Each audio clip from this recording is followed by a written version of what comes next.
In the heart of the Visayas, beyond the reach of busy highways and bright city lights, there are communities that continue to live in the dark. For years, families have cooked, studied, and lived by candlelight, adapting to a life without the comfort and safety of electricity.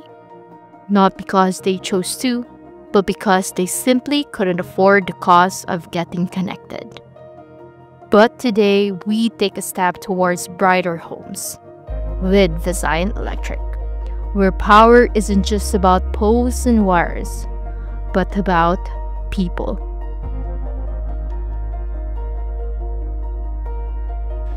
Kamusta mga kasiloy? Ako ay si V. Gaga from CDN Digital. Ug karon kauban nato ang Visayan Electric nga nangulo sa pagpahigayon og usa ka house wiring project diri sa Barangay Lanas, City of Naga.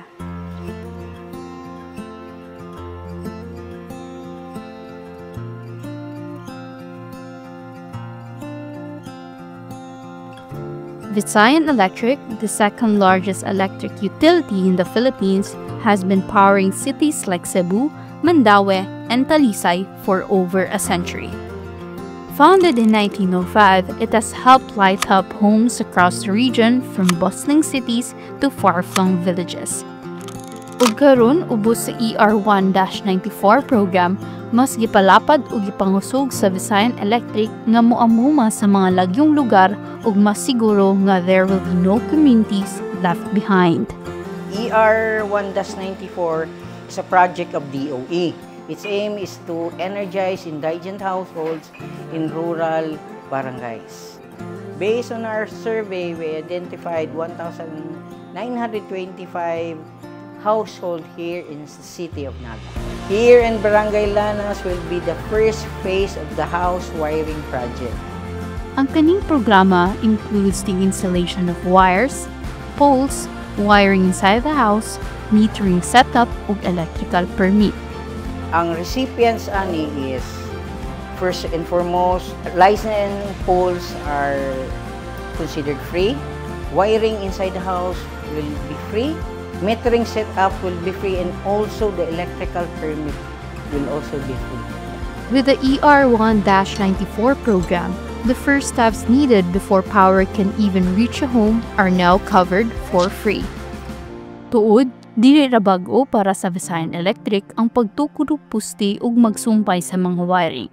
Pero tataw sa distansya ug sa dalang nagian kung unsa kini kalisud. Batuon, tungason, libaongon. Si Marjon Tapasaw ug ang iyang pamilya usa sa mga beneficiary sa maong programa. Nakasinati sila sa adlaw-adlaw na kalisod tungod sa kakulangan sa kuryente. Gikan sa pagpuyo na mo diri ma'am is almost 5 years na mi diri nga nagpuyo sa Barangay Lanas. Sa among nabtan is lisod jud mi is kay wala mi suga, wa mi suga sa mga bata kada gabi. If nami mga kinahanglanon is cellphone ra gid namong madadali, flashlight. Lisod jud kayo nga wala mi kuryente nya. Nimuot kayo siya nya kanang if ever nga magtuon ang akong anak adto mi sa gawas kay na may minisilingan nga nay suga, mapatungod lang mi didto sa suga para maka kuryente makasiga mi sa panya ka suwat siya. Dako na mong kalifay ma'am nga na usa mi sa nalista sa palibreng pataod niya kuryente diri sa amua Barangay Lanas. Big opportunity na sad kayo na namo nga nas libre nga kuryente nya maka-save sad mi kay di ra ba jud mi makapataod og kami lang nga magpataod og kuryente.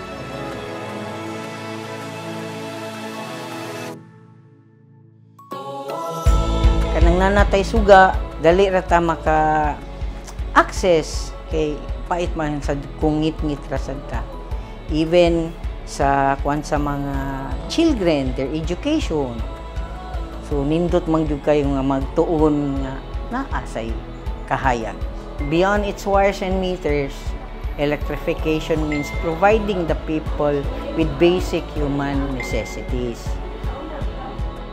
Dako na mo salamat sa Visayan Electric ma'am nga matauran mi og palibreng kuryente, and then unta nga daghan pa silang matabangan nga dili lang diri nga barangay. Dako kay ko pasalamat sa Visayan Electric o unta pod nga daghan pod sila matabangan sa lain pod nga mong lugar nga sa City of Naga. In Visayan Electric, we are committed to improve the lives of our constituents, and this project underscores that commitment.